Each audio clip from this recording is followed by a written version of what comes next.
You've seen them. Maybe not clearly, but you felt their presence. A flicker of movement just outside your field of vision. You turn your head, but nothing's there. Or maybe there was something. A dark silhouette. Human-shaped but featureless. Watching. Waiting. These are the shadow people, entities of modern fakelore that exist in the periphery of vision and the edge of sanity. Unlike many internet-born monsters, shadow people have roots in both fakelore and real-life accounts.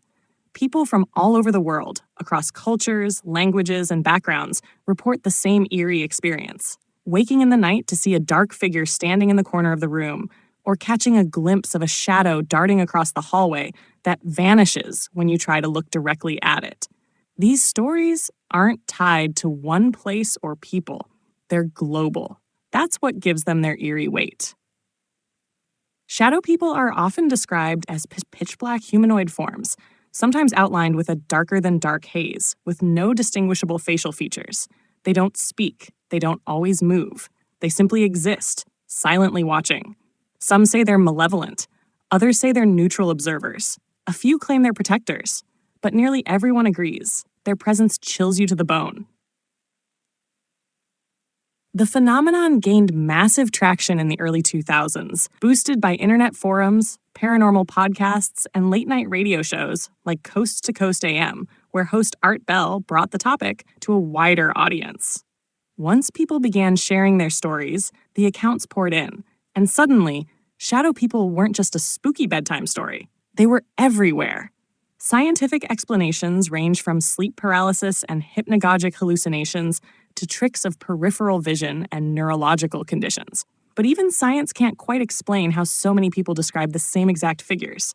Tall, shadowy humanoids that vanish when looked at directly, often accompanied by a heavy sense of dread. Some internet theorists have added new layers to the lore, categorizing different types of shadow people. There's the Hat Man, a tall figure often seen wearing a wide-brimmed hat, looming like a phantom from another era. Then there are the Crawlers, smaller, more agile shadow forms that scurry or crouch. But all variations have one thing in common.